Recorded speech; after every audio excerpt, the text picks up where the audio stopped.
Welcome back to my YouTube channel. मी भारती तुम्हा सर्वांचं स्वागत करते आपल्या भारतीय नर्सिंग क्लासमध्ये।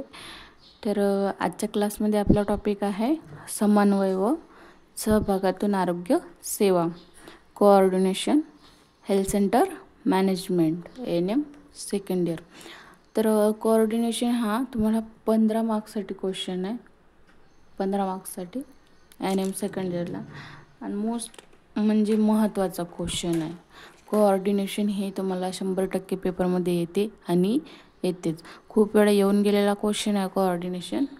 मी मागच्या व्हिडिओमध्ये खूप शॉर्ट व्हिडिओमध्ये क्वेश्चन पेपर टाकलेला आहे, त्याच्यामध्ये तुम्ही पाहू शकता की कोऑर्डिनेशनमध्ये किती प्रश्न पडलेले आहेत। तर कोऑर्डिनेशनमध्ये त्याच्यामध्ये काय आहे, पंचायत म्हणजे आशा अंगणवाडी कार्यकर्ता यांचा सहभाग। आशा अंगणवाडी कार्यकर्ता यांचा सहभाग हाच 15 मार्क्ससाठी क्वेश्चन आहे। स्वयंसेविका व सहकारी संघटनेची समन्वय हा सुद्धा 5 मार्क्सचा क्वेश्चन आहे। आणि आंतरविभागीय समन्वय नंतर आंतरदेशाचे समन्वय कसा आहे, तर स्थानिक लोक व शिक्षणाचा सहभाग हा अशा प्रकारचा तुम्हाला शॉर्टमध्ये 15 मार्क्सचा क्वेश्चन आहे। याच्यामध्ये सुद्धा पडू शकतो किंवा आशा अंगणवाडी याच्यामध्ये सुद्धा हा येऊन गेलेला आहे पेपरमध्ये, याच्यामध्ये सुद्धा येऊ शकतो। तर सुरू करूया व्हिडिओला। व्हिडिओ सुरू करण्याआधी जर तुम्ही चॅनलवरती नवीन असाल तर प्लीज आपल्या चॅनलला लगेच सबस्क्राईब करून घ्या, जेणेकरून तुम्हाला नेक्स्ट व्हिडिओची नोटिफिकेशन ही सर्वात आधी मिळेल। तर आणि प्लीज व्हिडिओला जास्तीत जास्त शेअर करा, लाईक करा आणि कमेंट करा तुम्हाला व्हिडिओ कसा वाटतो ते। ज्यावेळेस मी लाईक बघते त्यावेळेस एकही लाईक दिसत नाही, तुम्हाला नक्की सांगा व्हिडिओ कसा वाटतो तो। तर सुरू करूया व्हिडिओला। कोऑर्डिनेशन म्हणजे इंट्रोडक्शन। राष्ट्रीय आरोग्य कार्यक्रम राबवित असताना समाजामधील सर्व समाज स्तरामधील लोकांचे आपणास मदत घ्यावी लागते। आता राष्ट्रीय आरोग्य कार्यक्रम राबवित असताना काय करावे, तर समाजामधील सर्व स्तरामधील लोकांची आपणास मदत घ्यावी लागते। आता समाजातील जे काही लोक आहेत त्या सर्व लोकांची मदत आपणास घ्यावी लागते। आरोग्य कार्यक्रम राबवित असताना समाजातील प्रत्येक घटकांचा सहभाग हा महत्त्वाचा आहे। समाजातील प्रत्येक लोकांचा सहभाग हा महत्त्वाचा आहे। कारण काय, तर आपण देत असलेल्या सेवा या लाभार्थी हा केंद्रबिंदू मानून गरजेवर आधारित सेवा देण्याकरिता नियोजन करण्याचे आहे। तर आपण देत असलेल्या जे सेवा देण्याकरिता नियोजन करण्याचे आहे। आता सेवा देण्याच्या अगोदर काय करायचे, तर नियोजन करण्याचे आहे व त्याकरिता समाजातील घटकांचा सहभाग घेऊन त्यांना आवश्यक असणारे ज्ञान व तांत्रिक बाबींची माहिती घ्यावी लागते। आता त्याकरिता काय करावे लागते, तर समाजातील घटकांचा सहभाग घेऊन त्यांना आवश्यक असणारे जे काही ज्ञान आहे, तांत्रिक ज्ञान किंवा बाबींची माहिती घ्यावी लागतो, म्हणजे सर्व बाबींचा आढावा त्या ठिकाणी घ्यावा लागतो। संघकार्यामुळे आपण लोकांच्या गरजा जाणून घेतो। आता सर्वांच्या सोबत काम करून घेऊन म्हणजे संघकार्यामुळे लोकांच्या आपण गरजा जाणून घेऊ शकतो। त्यांनी प्रभावी परिणामकारक आरोग्य सेवा देऊ शकतो आणि त्यांना ते सर्व जाणून काय करू शकतो, आपण प्रभावी आरोग्य सेवा त्यांना देऊ शकतो। ग्रामपंचायतीवरील संघाची बांधणी करण्याचे काम आरोग्य कर्मचारी करीत असतात। आता ग्रामपंचायत पातळीवर संघाची बांधणी करण्याचे काम कोण करत असतात, तर गावातील कर्मचारी करीत असतात व संघास दिशा दाखवण्याचे काम करतात आणि सर्व या संघांना दिशा दाखवण्याचे काम करतात। सांघिक कामामुळे काम केल्याचा आनंद सर्वांना मिळतो। आता एक संघ काम केल्याने काय होते, तर सांघिक कामाचे केलेले आनंद हे सर्वांना मिळतो। जबाबदारी सर्वोच्चवर विभागली जाते। याच्यामध्ये जबाबदारी सर्वोच्चवर विभागली जाते। एकमेकांचं सहाय्य करून अवघे धरू शपथ। आता हे काय आहे, एकमेकांचं सहाय्य करून अवघे धरू शपथ म्हणजे एकमेकांच्या सहाय्याने अवघे सर्वजण करून सुप्त याला मनुष्यबळ व्यवस्थापन असे म्हणतात। यालाच काय म्हणतात, मनुष्यबळ व्यवस्थापन असे म्हणतात। आता इंट्रोडक्शन आपण याच्यामध्ये काय समाजातील सर्व व्यक्तींचा सहभाग करून कशा प्रकारे काम करतात ते हे आपण इंट्रोडक्शनमध्ये बघितलं। याच्यानंतर आहे कोऑर्डिनेशनच्या जे काही म्हणजे आरोग्य संघाच्या व्याख्या ते पुढीलप्रमाणे आहेत. तर प्रश्न सुरू करताना कधीही इंट्रोडक्शन हे लिहिता आलंच पाहिजे. इंट्रोडक्शन केल्याने काय होते, त्या प्रश्नाचे थोडेफार आपण इंट्रोडक्शनमध्ये विश्लेषण करावे आणि इंट्रोडक्शनचे सुद्धा तुम्हाला 1 मार्क भेटतो. म्हणजे या ठिकाणी तुमचा हा 1 मार्क्स इंट्रोडक्शनचा झाला. आणि नेक्स्ट म्हणजे याचे काही डेफिनेशन आहेत.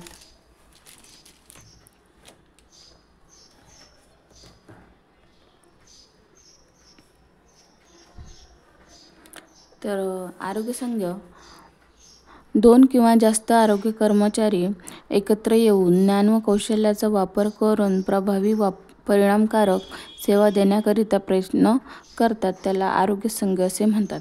आता काय म्हटलं जातं या ठिकाणी, तर 2 किंवा जास्त लोक त्या ठिकाणी आरोग्य कर्मचारी एकत्र येऊन ज्ञान व कौशल्याचा वापर करून प्रभावीपणे परिणामकारक सेवा देण्याकरिता प्रयत्न करतात. आता त्या प्रयत्नांना काय म्हटलं जातं, तर त्याला आरोग्य संघ असे म्हटले जाते. तर हे झाले आरोग्य संघाची व्याख्या. याच्यामध्ये दुसरी व्याख्या सांघिक कार्य. हे सहकार्यातील महत्त्वाचे तत्व आहे. आता हे काय, सहकार्यातील एक महत्त्वाचं तत्व आहे. सामाजिक व आरोग्य कार्यक्रमाची उद्दिष्टे साध्य करण्यासाठी 2 किंवा अधिक व्यक्ती संघटितपणे एकत्र येऊन सहकार्याने काम करतात, त्याला काय म्हणतात, तर अधिक कार्य असे म्हणतात. आता या ठिकाणी जेव्हा 2 किंवा त्यापेक्षा अधिक व्यक्ती एक संघटित होऊन काम करतात, त्या ठिकाणी त्याला असं म्हणतात, एकत्र येऊन सहकार्याने काम करण्याची ज्या प्रक्रियेला म्हणजे सांघिक कार्य असे म्हणतात. नेक्स्ट आहे आरोग्य संघ. ANM आरोग्य सेविका उपकेंद्र स्तरावर संघ प्रमुख असेल. आता ANM काय आहे, तर या प्रश्नामध्ये तुम्ही कन्फ्यूज होण्यासारखं काही नाही. या ठिकाणी काय, आरोग्य संघ म्हणजे ANM आणि आरोग्य सेविका उपकेंद्र. ANM आरोग्य सेविका उपकेंद्र स्तरावर जे काही संघ प्रमुख असतील ते याच्यामध्ये आहेत. तर पहिलं म्हणजे बहुउद्देशीय आरोग्य सेवक. पहिला आहे बहुउद्देशीय आरोग्य सेवक. दुसरं आशादायी आरोग्य मार्गदर्शक आणि अंगणवाडी कार्यकर्ते, महिला स्वास्थ्य मंडळ, तरुण व युवा मंडळाचे अध्यक्ष व कार्यकर्ते, शाळेतील शिक्षक, पारंपरिक वैद्य व धार्मिक नेते, समाजातील इतर प्रभावी व्यक्ती. अशा प्रकारे आरोग्य संघामध्ये एवढे संघ प्रमुख असतात. नेक्स्ट आहे सरपंच ग्रामपंचायत सदस्य. तर सरपंच ग्रामपंचायत सदस्य गावाची स्वच्छता, शुद्ध पाण्याचा पाठपुरवठा, सभेचे आयोजन, वेळापत्रक नियोजन करणे, किरकोळ उपचारांसाठी औषध उपचार देणे. तर सरपंच ग्रामपंचायत काय करतात, तर गावाची स्वच्छता व शुद्ध पाण्याचा पाठपुरावा, तसेच सभेचे आयोजन, वेळापत्रक निश्चित करणे, किरकोळ उपचारांसाठी औषध उपचार देणे.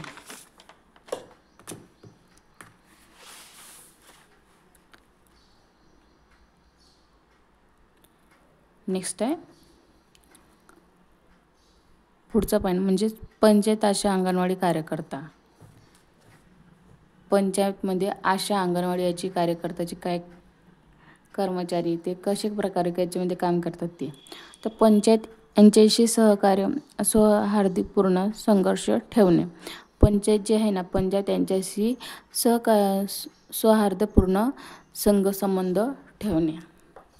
राष्ट्रीय ग्रामीण आरोग्य अभियानांच्या अंतर्गत केंद्र शासनाकडून राज्यातील प्रत्येक उपकेंद्रास दरवर्षी 10,000 रुपयाचे अनुदान रोखाने मिळत असते. आता राष्ट्रीय ग्रामीण आरोग्य अभियानाच्या अंतर्गत काय होते, तर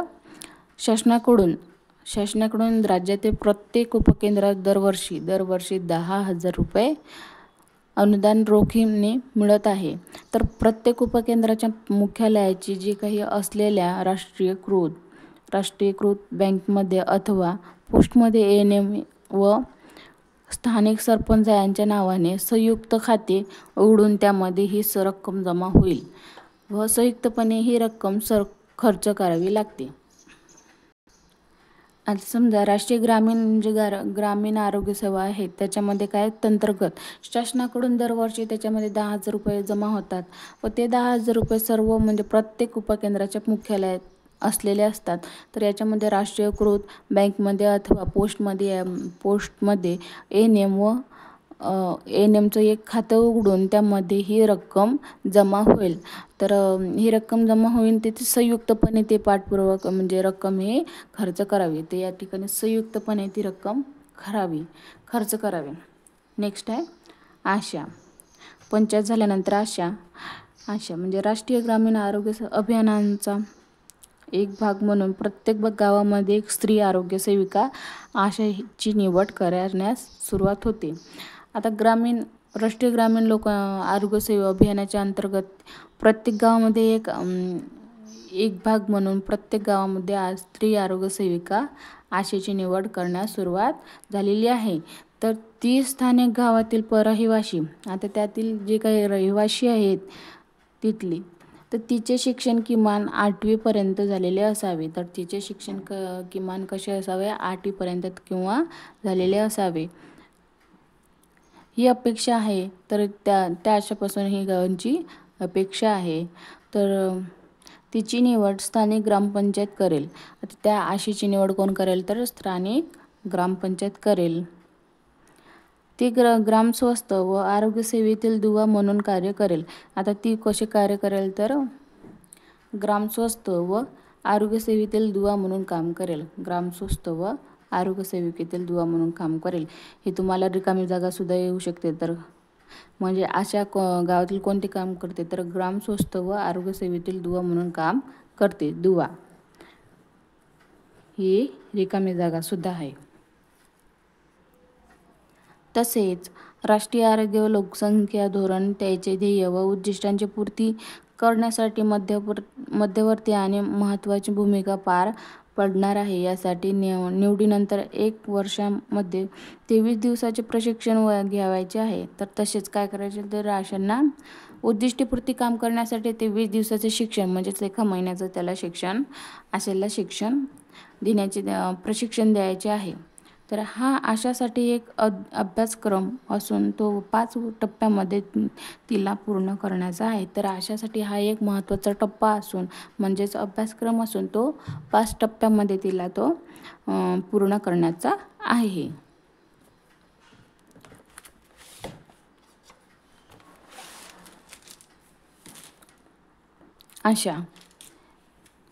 आशा ही ग्रामस्वस्थ व आरोग्य सेविकेतील दुवा असून ती नियमित शासकीय कर्मचारी नसून स्वयंसेविका आहे. तर आशेची व्याख्या म्हणजेच काय म्हटते, आशामध्ये आशेची व्याख्या काय आहे, तर आशा ही ग्रामस्वस्थ आरोग्य व सेविका सेविकेतील दुवा असून ती नेहमी शासकीय कर्मचारी नसून ते स्वयंसेविका या ठिकाणी आहे. तर आशा ही काय आहे, तर नियमित शासकीय कर्मचारी नसून ते स्वयंसेविका आहे. आता ही पण एक रिकामी जागा झाली. आशा ही नियमित शासकीय कर्मचारी नसून काय आहे, तर रिकामी जागा स्वयंसेविका आहे. या ठिकाणी आपल्या 2 रिकामी जागा झाल्या. पहिली म्हणजेच ती आशा ही ग्रामस्वस्थ व आरोग्य सेविकेतील दुवा असून म्हणून कार्य करते. दुवा म्हणून एक कार्य करते. हे रिकामी जागा, पहिली रिकामी जागा आणि दुसरी रिकामी जागा. आशा ती नियमित शासकीय कर्मचारी नसून ते स्वयंसेविका आहे. नेक्स्ट आहे एकात्मक बालविकास योजना. मुलांच्या सर्वांगीण विकासासाठी भारत सरकारने 1972 साली या कार्यक्रमाची आखणी करून 2 ऑक्टोबर 1975 रोजी हा कार्यक्रम कार्यान्वित केला. शहरी झोपडपट्ट्या तसेच ग्रामीण भागातील गर्भवती व स्तनदा माता आणि 6 वर्षापर्यंतच्या मुलांमध्ये पूरक आहार व आरोग्य विषयक सेवा दिल्या जातात. तर बाल कार्यक्रम काय करतात, तर हा कायदा कधी नियमित करण्यात आला, तर भारत सरकारने 1972 साली या कार्यक्रमाची आखणी करून 2 ऑक्टोबर 1975 रोजी कार्यक्रम कार्यान्वित केला. तर हा कार्यक्रम 1975 कार्यान्वित म्हणजे कार्य करण्यात तो सुरुवात झाली तिथून.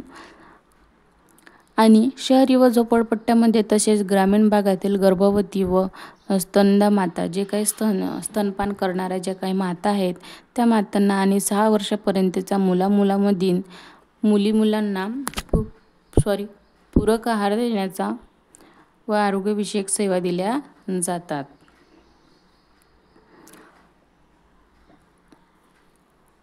एकात्मक बाल विकास योजना. आता ही एकात्मक बाल विकास योजनेची सुरुवात इथून कशी होते तर भारत सरकारने 1972 साली या कार्यक्रमाची आखणी केली. हे सुद्धा रिकामी जागा येऊ शकते. नेक्स्ट म्हणजे या एकात्मक बाल विकास योजनेची लागवण कधी झाली तर 1975 अशी या ठिकाणी हे आपले आणखी दोन रिकामी जागा प्रिपेअर झाल्या. नेक्स्ट आहे अंगणवाडी कार्यकर्ती. या कार्यक्रमाची अंतर्गत 1000 लोकसंख्येसाठी एक अंगणवाडी कार्यकर्ती व एका मदतनीसची नेमणूक केली जाते. अंगणवाडी कार्यकर्त्याची काय करले जाते तर या कार्यक्रमासाठी अंतर्गत 1000 लोक. आता 1000 लोक आहेत. लोकांसाठी एक अंगणवाडी कार्यकर्ती आहे व एका मदतनीसाठी म्हणजे एका मदतनीसासाठी नेमणूक केली जाते. आता योजनेचे उद्देश लहान मुलाचे आयोजन व पोषण विषयक स्थिती उंचावणे. जे काही लहान मुलं आहेत त्या लहान मुलाचे पोषण व विषयक स्थिती उंचावणे. लहान मुलांचा शारीरिक, मानसिक आणि सामाजिक विकासावर घडविणे.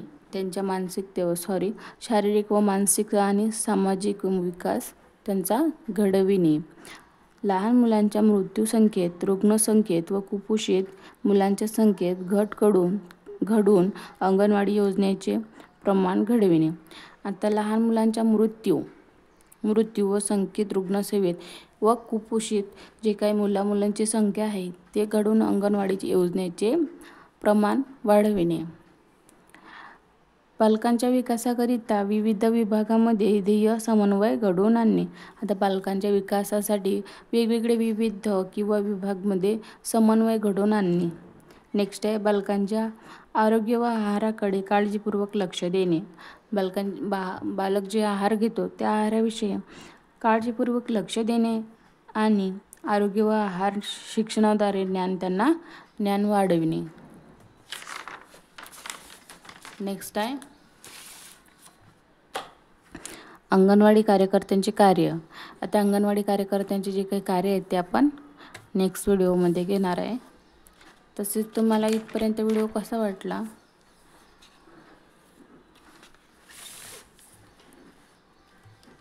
कमेंट करा, व्हिडिओला भरपूर लाईक करा आणि चॅनलला सबस्क्राईब करायला विसरू नका. तर पहिलं म्हणजे कोऑर्डिनेशन हेल्थ सेंटर मॅनेजमेंट म्हटलं 3रं युनिट आहे. 15 मार्क्ससाठी याच्यामध्ये क्वेश्चन पडतात. तर याच्यामध्ये बघितलं आपण इंट्रोडक्शन. नेक्स्ट याचे आरोग्य संघाचे जे काही व्याख्या आहेत म्हणजेच व्याख्या. त्याच्यानंतर सांघिक कार्य, समन्वय, ANM आणि आरोग्य सेविकाचे जे काही उपकेंद्र आहेत त्या उपकेंद्रामध्ये किती संघप्रमुख काम करतात. आणि नेक्स्ट म्हणजे पंचायत आणि आशा अंगणवाडी कर्मचारी कशा पद्धतीने काम करतात. व त्याच्यानंतर आहे एकात्मक बाल विकास योजना आणि याच्यानंतर म्हणजे अंगणवाडी सेविकाचे कार्य. तो आपण नेक्स्ट व्हिडिओमध्ये घेऊ पार्ट. तर व्हिडिओ कसा वाटला कमेंट करा, व्हिडिओला भरपूर लाईक करा आणि चॅनलला सबस्क्राईब करायला विसरू नका. तसेच भेटूया नेक्स्ट व्हिडिओमध्ये. तोपर्यंत बाय.